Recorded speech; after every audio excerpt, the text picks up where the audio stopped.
guys, this is the Work Your Money podcast with host Michelle Wong and Marcus Renton. And as always, we are a business podcast where we discuss all types of businesses. We talk about real estate markets and trends, and the highlight of our show is having guests on that are entrepreneurs and business owners. And today we have a great guest. Her name is Adriana Davis. She is a true entrepreneur. She is a trailblazer, if I say so myself. She does voiceover. She also does documentaries. Adriana, thank you for being on our show. Thank you for having me, Michelle, Marcus. It's a pleasure to be here. So, Adriana, tell us a little bit about yourself. Sure. I'm actually what's called a producer, writer, editor, voice artist, and director, but sometimes we just shorten that and call me a predator, which is it's a term in the production business that talks about, I guess, type A personalities like me that like to try to do it all. Listen, there's nothing wrong with that. There's nothing wrong with that. I'm also the same way, and sometimes, as they say, it's better to do it yourself than leave it to others. That's how I became an editor, actually, in production world when I was working in. I began in actually public access television 100,000 years ago, and I didn't like the setup of the producer sitting behind the editor and watching them edit. I kept wanting to get my hands in there, and so I ended up becoming an editor as well. And today it's actually kind of expected that you also to shoot as well, film as well. It's kind of, I call it job consolidation out in the market ever since 2008, I guess. And in production it's the same. So I do enjoy both sides of producing, and I find that when I produce or interview subjects for, you mentioned documentaries, but I've also produced feature films and television documentaries as well, and radio programming, that I find when I'm interviewing folks, I'm listening, what I like to say is editorially. The same when I'm directing voice talent, I'm listening editorially for what I know will work in the final product. So the two jobs do go hand in hand. That's pretty much what I started my company, D Squared Media, back in 1995, and with a partner, and since that partner moved on, I've been running the business myself, and we do a lot of corporate video work in the medical field, legal field, as well as all kinds of, I even have a wine client that I would like to talk about.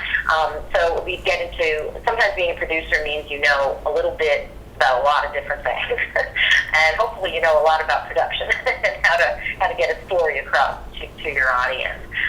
So D Squared primarily makes its money through the corporate video side of things, but we also produced a number of documentaries, most well-known for a trilogy of films about Iraq's Jewish community, the last of which was called The Last Jews of Baghdad, which is played almost every continent now. I'm kind of proud of that. We just played in South Africa not long ago.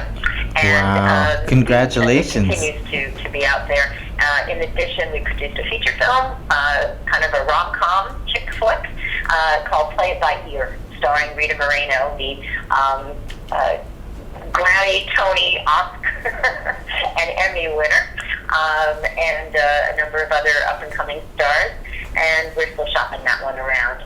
And then there have been a lot of other documentaries and other narratives that we produced along the way, and a radio show that was on WNEW-FM in New York City, and it was called Courageous Radio, and it was about furthering yourself in a not just really spiritual manner, but how to navigate the world of relationships that we all have to live in. Wow. So that was a lot to answer your very short question. No. Listen, I encourage my guests to speak as much and about themselves, because through conversation you always learn something new about them. You know. I didn't know that you worked with Rita, and that's awesome. Yeah, she was amazing. I have this terrific photo I keep above my in my office above my computer that shows one of my the lead actor. Rita was our star, but I have my younger actresses. One of them is a woman named Jennifer Mudge, who actually is a Broadway actress, and she worked on our film with her first film. And I have a picture of her and also Michelle Hurd who was on Law and Order, SVU, and a lot of other programs. And the two of them just sitting at the foot of a bed on set, listening to Rita talk, and their hands are up under their chin, just kind of soaking in everything she could teach. And recently she wrote her biography, so that was really interesting to go back and read through that. But she was on set for 3 days and was a whirlwind those 3 days. I learned so much from her too. So like I say, we're still shopping that one around, called Play It By Ear. We hopefully will bring it to a theater near you, or at least a screen near you one of these old days. We'll try and we're always trying to get that one out there. Yeah, I would love to see that. For our listeners, if you guys don't know, Rita Moreno was in West Side Story, The King and I, Oz, Rio 2. So that's really cool. She and is. Now, younger folks will know her from her work on Electric Company, way when probably your audience were little kids. And then currently, she's been doing a lot of work out there. She has a brand new show. I want to say it's on Amazon Prime. I'm trying to remember, but they've done an update of One Day at a Time, which was a show from the 80s, and Rita's the matriarch in that one as well. She's in her mid-80s, so she's and still going strong. And she was also on Oz, I think, for quite a while there. So people, I think she played a nun on Oz. So. She's played quite a few roles, and she's a true veteran when it comes to acting, and a lot of praise to her. We don't have that many really solid, outstanding actors and actresses. The legends. They're just, every time I cringe every time I read the newspaper or hear it in the news of they're passing. But it's like we only have a handful left that are worthwhile, and they were legends in their time, and they're still legends now. And Rita broke so many boundaries for for her background as a Puerto Rican and immigrant, coming in, her mother anyway. And if you read her bio, it's my husband actually bought it for me when it first came out, and it's just fascinating, and a dynamo. Going unbelievably strong. I'm proud to have worked with her, even just the short time that I did. But it was really terrific, and one of these days we'll get that movie out there so other people can appreciate her work. Oh wow! Fingers crossed, everybody. So it's a lot harder in the narrative world, because in the documentary world we can usually find a niche film festival that might be on topic for whatever your documentary might be about. But in the narrative world, they don't exactly have the rom-com chick flick film festival. Well, maybe they should. Maybe we need one. Listen, there's always a first for everything. So like I said before, you're the trailblazer, and I love it. Thank you for that. I don't feel like that most days. I feel like more I've been a blazed trail.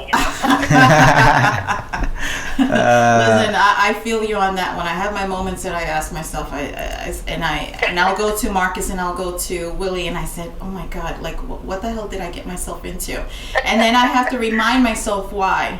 And then I fall back into my happy thoughts and moving forward. So So Adriana, what motivates you to do what you do? Good question. I actually I started in public relations. Like I say, no, I won't say 1,000 years ago. I worked on the Statue of Liberty restoration, and if you were, which I don't think either of you were, but if you were around in New York City in 1986 or thereabouts, everything was the Statue of Liberty. And so to have worked on, and it's centennial. So it was a really fabulous project to be a part of, and I got to do a lot of interesting work with a lot of different celebrity types, but also with children's groups. We took a lot of press tours to the statue. So I've always sort of danced around journalism and writing, and TV kind of brought all that together for me. PR was great. After that time, I ended up in Great Neck, Long Island, where I was at the public access channel there. And yes, that's like Wayne's World, yeah. But I had a public affairs show, and I found that television brought together, and radio. Prior to all this, I was a radio reporter in Rockland County, where I grew up, Rockland County, New York. And, television brought together all the technology I always loved, the writing, the sort of inquisitive nature that I have. My parents still think I'm going to be a lawyer one of these days, which I need to tell them it's not happening. But because I really do like meeting people and asking questions, kind of what you guys are doing today. I did the same kind of thing in my community affairs, and of course that was a natural lead into the documentaries, and even our radio program, Courageous on radio, was also about probing and getting to know what people are all about. So having a television show, especially community fairs, and in the case of the documentaries, where I'm, retelling people's stories of sometimes very traumatic things, like in the Iraqi documentaries, there were stories of torture and escape, and just really challenging type stories to hear and to elicit from people. So all of that kind of got brought together. So moving on from PR into that is sort of where I got started, and from there I ended up in news and working for what we call electronic news gathering, ENG, in the production world. And I worked for everything from, I like to call it alphabet soup. Our biggest clients were ESPN, which fed into my love of sports, which still drives me today. Whoa. I have to say go Tar Heels. I'm sorry, I do that for my husband, but I have to. Since we're in March Madness here. ESPN, BET, Court TV, and my work at Court TV is what led me to meet the person who was from the Iraqi Jewish community. And she was an attorney being interviewed on a show we were working on, and we started up a friendship, and that led to us working for over 10 years on the 3 documentaries. So, everything kind of fed into each other a little bit. But news was, running around the streets and grabbing news, and in those days, like in the mid-90s there, I was doing a lot of rap parties for BT and covering a lot of that. We would do the Apollo all the time. We did a lot of different things in the area. Got to be there when Pat Riley cleaned his locker out with the Knicks when he left. So, it was like that day, I got to be in the Rangers locker room, the NHL, in the hospital. It was a year after they won the Stanley Cup. So I got to do a lot of fun things like that. But it is a lot of running around, and that's where I ended up working for a production company called Broadcast News Network that had, as our biggest clients, A&E, those 1 hour Bill Curtis documentaries, we used to like to call them. Maybe you were a fan of, inside stories and investigative reports and all those sort of 1 hour documentaries that were the beginning of reality television. So I like to think I was in the beginning working on that before it meant game show, before Survivor. Mm-hmm. Really, reality television meant that you would experience what was going on in the production and whatever it might be about. One piece we did was about a biker gang in Brooklyn, and Chingling, as they were called. And another was about a polygamous family in Utah. Another was about the Outward Bound program that really helped students who are learning disabilities try to overcome. So we would actually go live with our subjects for 6 to 8 weeks, and then bring back those stories and try to put them into a 1 hour format, usually hosted by Bill Curtis in those days. So when I worked for that production company, I ended up, 24/7 working for somebody else, and I loved it. A&E, History Channel, Bio, PBS, Animal Planet, up and down the dial there. NBC, we did a lot of OJ stuff in those days, guys. A lot of OJ. Oh yeah, I remember those days.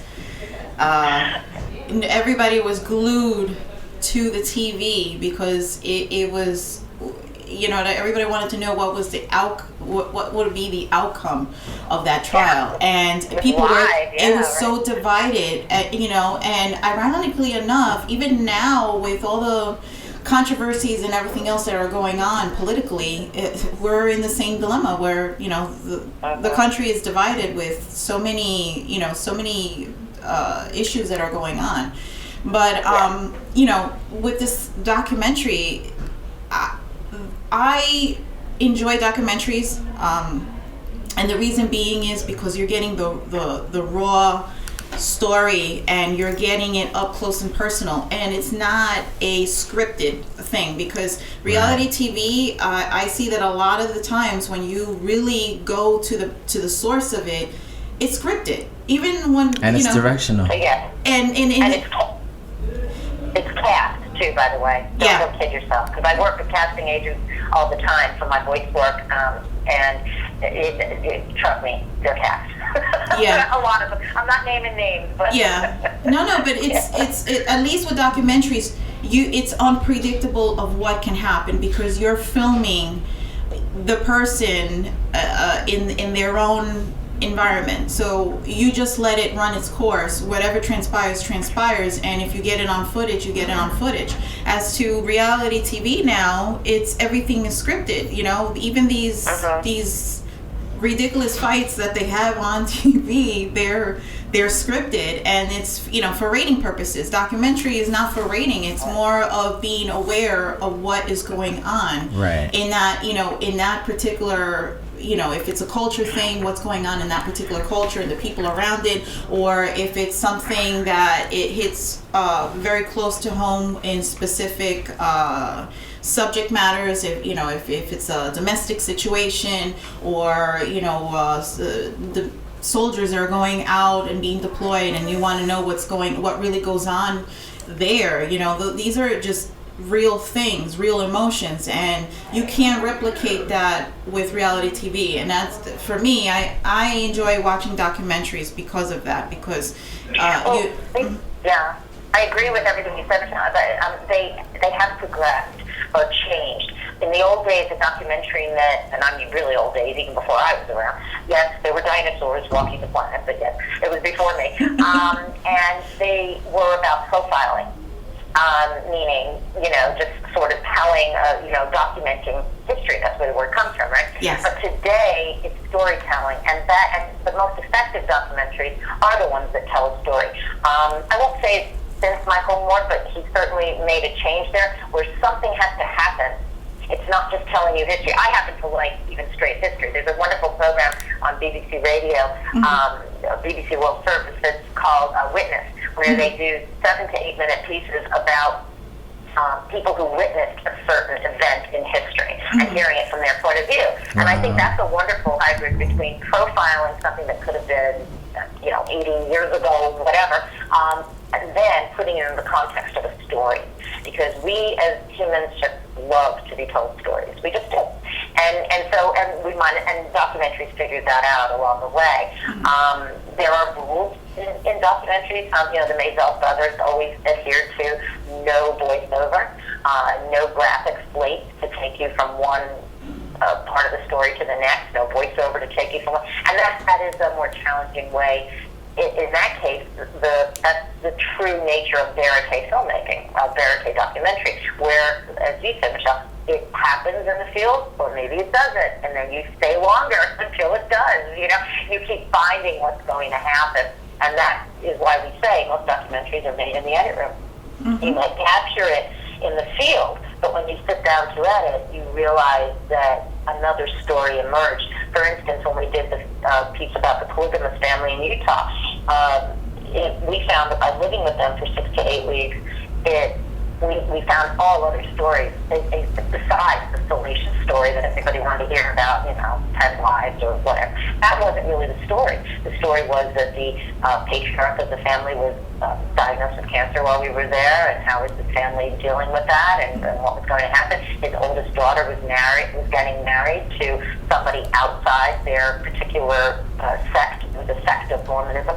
That they, and how were they coping with that? In other words, everything but the fact that he had different wives or whatever. That really wasn't the story, and that's what happens when you allow, as you said very well, that when you're not working off a script, you're working off an idea or a concept, and then you let the story evolve as you're there. And audiences now have come to expect that. Because that's what the product is. That's what's being put out there. Even from a simple YouTube video of a cat. Right? Something's going to happen. The cat's going to fly through the window, or, hopefully not get hurt. I mean, something's going to happen, and that's what audiences expect. And so for filmmakers, that's become the onus on us. And I've been told that directly in some of the work, because I still still like a good profile piece. I still like a good telling of history that I didn't understand or know. It doesn't have to necessarily be a story for me, but today that's what programmers are sort of looking for something to happen. And I think that's what reality is. As I said, when I worked for DNN, which later became a company called Camera Planet, and now it's changed completely. The founder of that company, a man named Steve Rosenbaum, a friend of mine, is, I always call him the godfather of reality television. He just didn't apply the game show aspect to it. There was no, but it was the idea that his whole concept was, we actually had a show that we worked on that we almost sold nationally syndicated, Eyewitness, where people, let us see, we sent cameras all around the country. And believe it or not, we got them back. This is the beginning of when little prosumer cameras, the ones you guys probably grew up with, when they first came out, we sent those out to people to tell their stories. And they actually did and sent it back, and in the most imaginative ways. This sounds old hat to you guys, but when we did it in, mid-90s to late 90s, this was revolutionary. That people would tell their story instead of what we used to call the pussy-haired announcer, or news person, translating what's going on for you. No. Instead, you tell us your story, and we will make television out of that. It was revolutionary at the time, and it's a concept that definitely, caught on. But I agree with you. We've gone back again now. The pendulum shifted again, right, Michelle? Right. Yeah, definitely. So, what would the world look like if you realized your vision, Adriana, especially with this documentary? I think the most important thing, and this happened to me with The Last Jews of Baghdad, we played at the Toronto Jewish Film Festival, which is the largest Jewish film festival in the world, actually. And our film is about what are termed Sephardic Jewry, Iraqi Jews. And so there are Sephardic film festivals, and we played in those. But to have reached the level of the International Jewish Film Festival, and then eventually to play down the road, we hope, even more into human rights type watch film festivals and things, but we didn't make it into that one.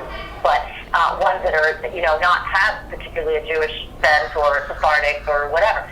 It meant a lot to us. But in Toronto Jewish Film Festival, they didn't think we'd book enough, so they put us in a smaller venue, and there ended up being fist fights in the street. What? People wanted to get in to see this, and they had oversold. I don't mean fist fights, that's a typical producer being dramatic, but anyway. But one thing that happened was, as we were presenting, and we always follow our film around whenever we can. We try to, and for my co-producer, we always try to attend be there for questions and answers. And one stood up and he said, I just have to say, before I ask my question, I want to thank you for documenting my culture, my heritage, my history, because my children didn't even ask me questions anymore about my history, and it was going to get lost. There were, at one time, Baghdad was between 38-40% Jewish. The country of Iraq, between Baghdad and Basra, was about 38-40% Jewish, and the numbers had dwindled down when we were doing our film. The Last Jews of Baghdad came out in 2005, actually, but when it came out, they were down to 20-something people that could trace their heritage back 2,800 years. So, this was a culture that was not being documented. There's a whole thing about survivor guilds and a lot of reasons why the community never put it down. And I always credit my co-producer, who was from that community, was not a filmmaker, was an attorney, but she's from that community, and she wanted to document these stories. And when the man stood up and said, thank you, I have to tell you, I got chills, and my world did change that day, because it made me realize why I did this. So my perfect world is that a documentary will influence and inspire you to learn more, motivate you to do something, and I don't just mean activism. Even if it just motivates you to change the way you look at, somebody else in your life. I think that's the value of a documentary. I think a narrative can do that too, but because it's someone else's, life, sometimes there's a barrier to you attaching it to yourself. It doesn't feel as real. I think some of the things Michelle was talking about being in the field. When, right. You experience a documentary, it was one done many years ago by one of the Mayfells, the Mayfell brothers, and it was called Layli's Kin. And I remember seeing the producers, and it was on HBO, and the producers were there, and it was about illiteracy in America, and specifically happened to be in southern states, where they followed this family around. And this one girl wanted to go to school so badly because there was a checklist of things that she needed to go to school, and one of them were pencils, and she just didn't have any. And the onus on the crew to want to give her a pencil, but you can't because you're affecting what's happening in the story. That's how true to life it was. And but to watch that and come away and say, this is wrong, we cannot be in that time, whenever it was, 1999, whatever it was, we cannot have this type of illiteracy, that this poor girl can't go to school because she doesn't have a pencil. That kind of effect, I think we have a very powerful medium to do that with documentaries. Does that answer your question, I hope? Yes, it does. It does. And that's very powerful, that it's even affecting people's familial heritage, and they're able to trace back their genealogy. I think that's definitely very dynamic. Yeah, we've heard that, and I know it's true because there have been many festivals onward in the Sephardic community, but they're, the Iraqi Jewish communities that we went to film were in all over the world, but I can think of one particularly in California. There's a large community in Great Neck, actually, in New York, in Florida, in the Fort Lauderdale area. There's a big community in Australia, obviously in Israel as well. But in these communities, their children were not talking to them about what happened, and many of them did escape. There's one family happened to be in Beverly Hills, where they still had this little bottle of whiskey toward the end of my film that they had to use. They had to escape in the most horrible way. They were in the backs of trunks of cars. This was in the 60s and 70s, and they were escaping out of Iraq. And, they still kept this bottle of whiskey, and they signed it saying, "The day we left hell." And that's the way they thought of Iraq. And yet this has been their ancestral homeland for 2,800 years. Their families trace back and back and back. So that dichotomy of understanding what it meant to be Iraqi and Jewish in the time period that these folks lived, and how it shifted over those, I didn't document all 2,800 years, but how it shifted in, let's say, the modern era, not just the Saddam's time, but how it shifted. That made an impact on these families moving forward, and many of them started to capture their stories. I also worked for the Shoah Project. I don't know if you're familiar with that. That's something that the Spielberg Archives put together, where Holocaust survivors were asked to give their recollections and tell their story. Yeah. And we shot twice for the Shoah Project, and there were very many strict rules about what questions you could ask, how it could be done. It was really difficult to get these people to tell their stories. And the fact that they have, and they're all archived out in California. I want to say which school it is, and I'm forgetting. I want to say UCLA, but I might be wrong. Please don't quote me on that. If it's USC, I'm really in trouble, right?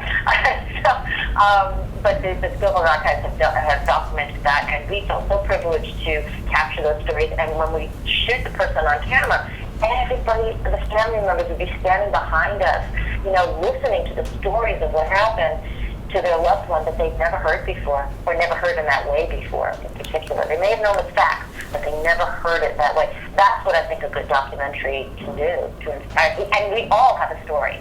Right? Everybody does. No, that's true. That is each very one of true. us comes with a story, and not all the stories are the same. We Almost come from none. Almost none, right?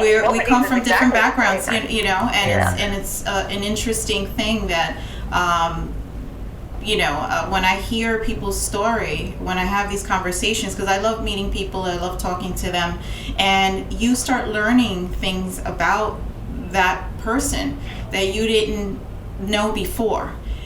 Each conversation that you have with that person, you learn something new about them.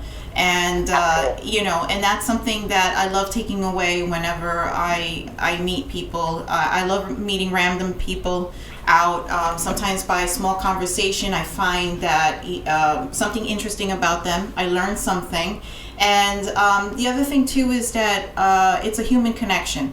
What I mean by that is that we all have something in common, even when people think that we don't. And by what I mean by that is, if you hold a conversation, even if it's a 10-15 minute conversation, you'll find at least one thing that you have in common with that person, and that creates like a bond with that person. And that's the reason why, more than anything, I just go out, have these conversations with various people, because it's a human connection. I mean, I don't know about anybody else, but I like to engage in conversations. Why? Because it's being able to have that contact with that person. You know, we're all human beings, and it's just part of, you know, since your podcast is, you know, work your money, there's a monetary side to this, actually, because with my voice students, my voice acting students, and we do call it voice acting, not voiceover anymore, because we are asking them to act and motivate a listener with just their voice.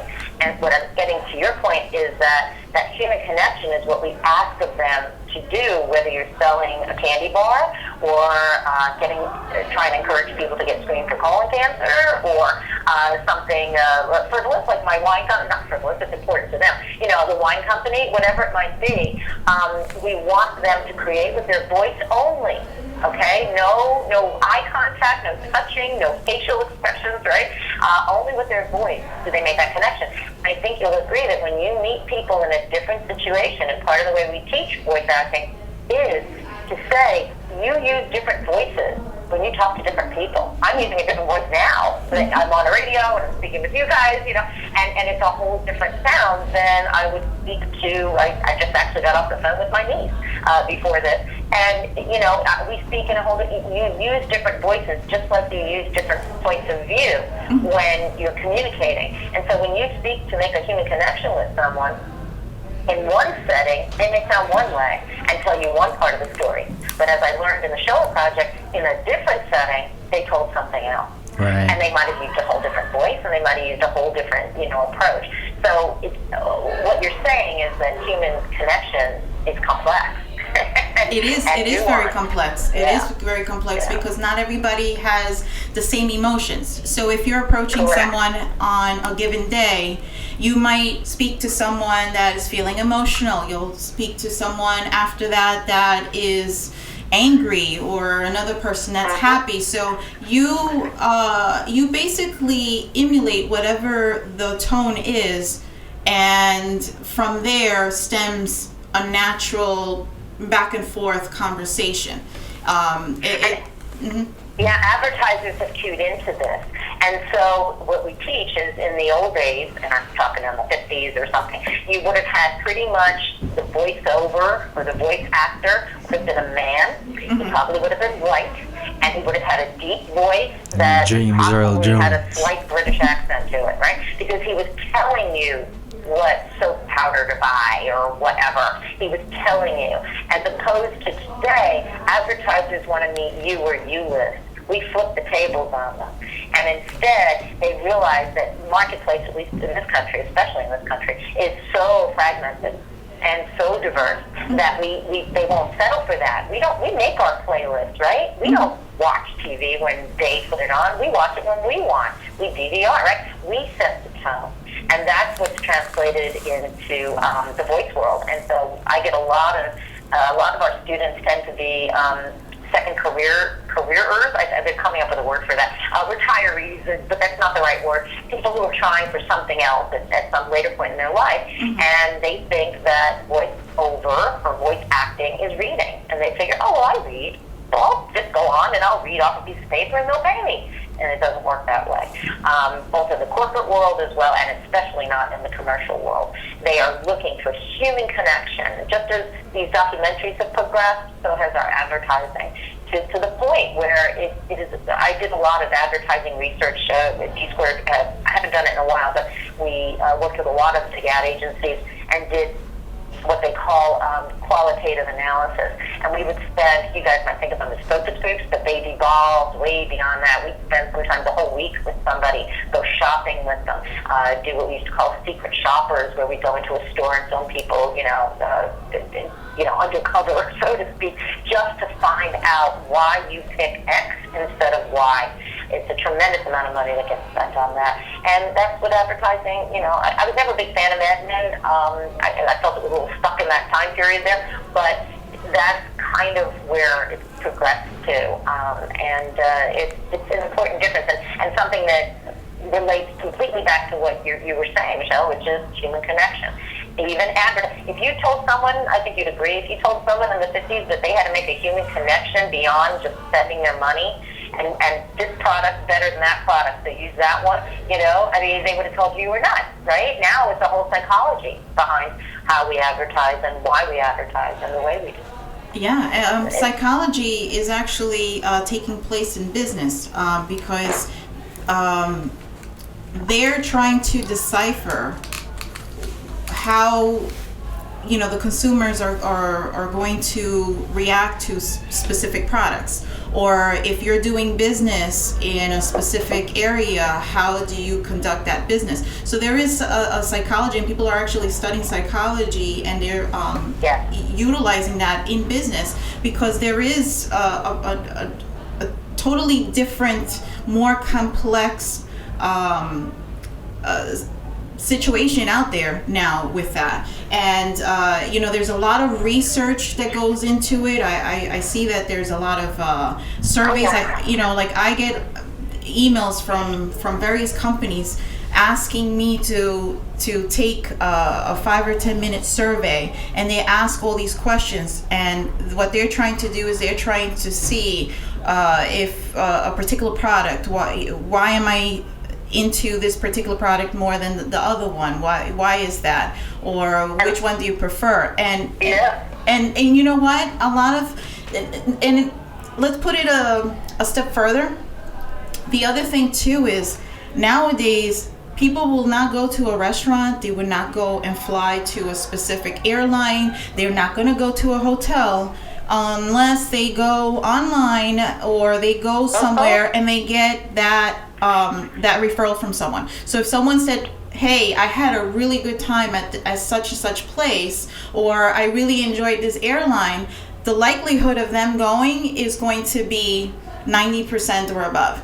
As to if someone says, I really had a crappy time, this happened, that happened, bad service, whatever, people are just gonna shift they're just going to avoid it altogether. Right. So nowadays everybody goes according to what other people say, or or based upon whatever the experiences are that they had, and that's a very powerful thing that's going on now.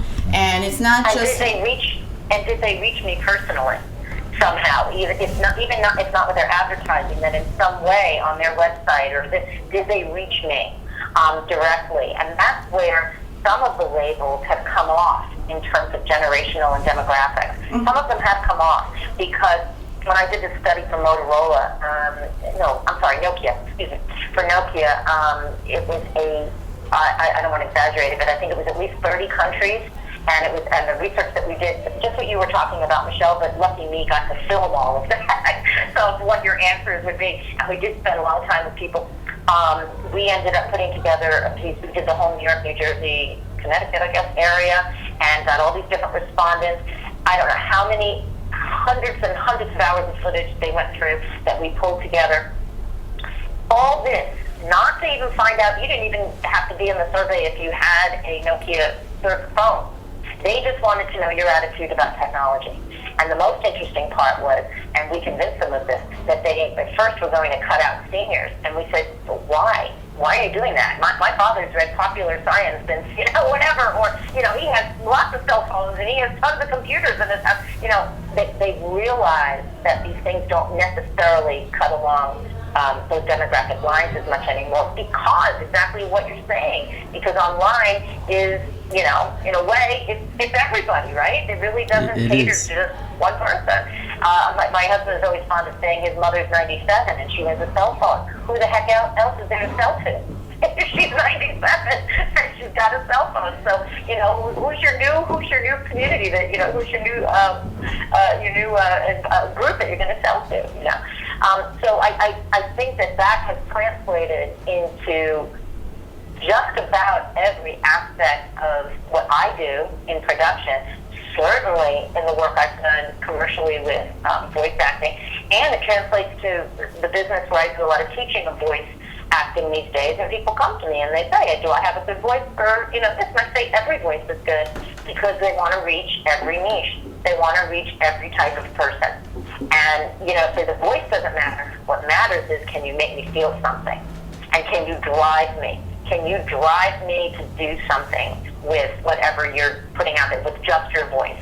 Can you drive me to that website, as you said, Michelle, or to Yelp, or, wherever, to look this up, to try something? Can you get me to ask my friend what toothpaste she uses? Can you do that with your voice? Can you somehow connect when you can't see the person? It's a challenge, and it's something that always wakes everybody up. We teach boot camps 4 times a year, every quarter, and we always get about 20 people each boot camp, and they always come in with this, and they come from all over the country, sometimes all over the world, and they just expect they're going to just look at copy and read it, and they're always blown away by how hard we push them to develop their acting skills, because that's what they're looking for today. I think it's amazing. I think it's a lost art. It's more complex than acting itself, because you're not looking at the actual individual behind the voice. So for me, call me crazy or whatever, but people that speak, and they speak very intellectually, or they have that eloquent way of speaking, or their mannerisms in the voice alone, or someone that sings, it's almost kind of like in that same element. There's something about it that it's like, wow, it's so powerful. It affects you, yeah. And it's more, I think sometimes it's more appealing than actually seeing the individual, if that makes sense. They do say that, I think there have been studies, at least I quote them, and I should get my facts better straight, but they say that humans are affected, we're not dogs, but we are affected by voice even more than we are by visual. And that's tough to sell to a younger generation, but let me ask you this. If you're watching a movie and you couldn't hear a piece of dialogue, doesn't that annoy you a lot more than if the screen goes fuzzy for a minute? Yeah. You know what? Right. It's funny that you say that, because sometimes I'll be in the office when I do some freelance work, and I'll put an audio on. And my thing is, I'm big on history. I'm a history buff, so I'll listen to documentaries about the English history, or the Ottoman Empire, and I'll listen to the audio than actually look through the documentary itself, the video, the components, the visual part of it. I'll listen to it more, and for me, it kind of like clicks like that more on the hearing it than seeing it, if that makes sense. So no, we are affected by that, and these people that have these incredible instruments, Susan Berkeley and I always laugh that, and she's been on game shows because she's the voice of AT&T, the voice of Citibank, and all that.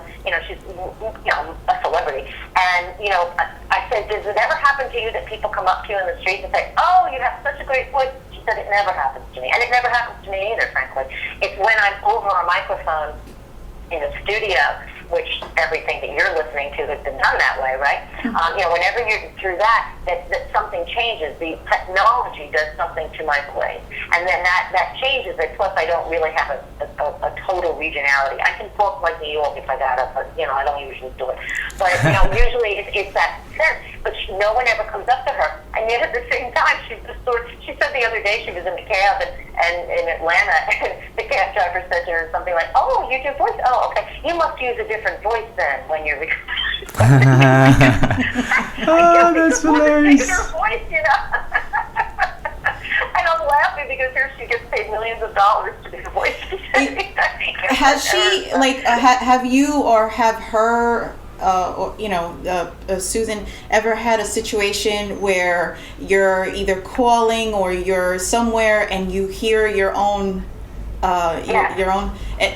How do you feel about that? How do you feel like? Do you not as cool as like hearing your song that you wrote come out of the radio for the first time, but it's there. It's up there. I mean, my very first voice experience was actually because you sort of touched on it. Something you said before triggered it in my brain. I can't remember what it was. But when I was at public access, somebody didn't. This would have been in Great Neck in the mid-late 90s, and somebody didn't show up to do a local theater group's commercial, for their latest play that they were going to have.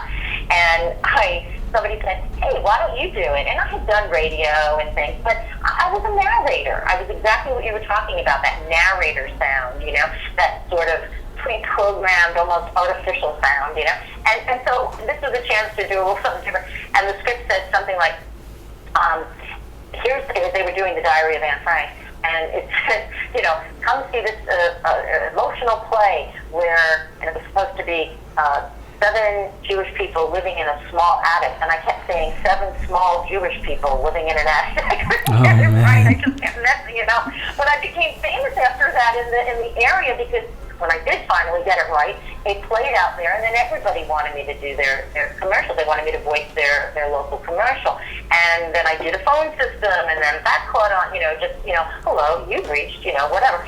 And these little things kind of advertise themselves. But I had to learn, even as I was teaching others, I had to learn to not be an announcer. I had to deprogram that radio voice I had learned to develop when I was a news reporter, as I said, in Rockland County, New York. But I had to sort of deprogram that. And I had to work with students that are incredible DJ sound, or news anchor sound, but it just doesn't sell today. It sells in very limited amounts. So, I really had to work on that where, but the first few times I started hearing my voice, and actually even the first time, I always like telling the story if this is okay. First time I did a piece for A&E, one of our Bill Curtis investigative report pieces, and I had my parents watching, and in those days they used to try, this is the late 90s, they tried to sell you the video, you could buy a cassette or whatever it was, a tape or a DVD or what, that was probably a DVD. Buy the DVD. And so they would squeeze all the credits down, and they would put up the big ad about, buy this DVD or the program you just saw for, $18.95 shipping and handling. And so all the names got really tiny that were in the beginning, but I was the production manager, and the whole thing floated up after they were done with that on my name. So my parents thought I was like the most important one. And it was kind of thrilling the first time I saw my name go by on television or heard myself on the radio when I did the promos for our Courageous radio show on WNEW. I was a kid growing up in New York, and WNEW was the coolest station. It didn't matter anymore that it was no longer a rock station. I was a voice on WNEW. That's all that matters to me. So I still get a kick out of it. And to kind of wind up what I'm saying, when I teach voice acting or whenever I talk about film production, I always say to anyone who's interested, you must love this process because it takes pieces of you. It just literally does. It takes parts of you. Parts of your soul, parts of your psyche, sometimes parts of you running around for Rita Moreno movie, the Rita Moreno movie. I must have lost, 25 pounds. But, it really does take something out of you. So you better enjoy the process. And luckily for me, I do still enjoy the process of production. It's still a thrill for me to take something, shoot something out in the field and bring it back to the edit room and make something out of it that can please and tell a story to somebody. And as I was asked before, what's the reward that it impacted someone's life in some hopefully positive way. Wow. No, well, amazing. I learned something new. I definitely, it's a process and it's a lot of hard work and dedication. Adriana, for our listeners out there, where can they find you? Yeah, hi there. My company is D Squared Media. That's www.dsquaredmedia.com, all one word. D Squared Media. Sometimes people forget the trailing D there. dsquaredmedia.com. And I'm on LinkedIn under my own name, Adriana Davis. And Twitter at Adriana NYC, and that's Adriana with one N. I almost called my company Adriana One N Productions just because it's two N's in my name.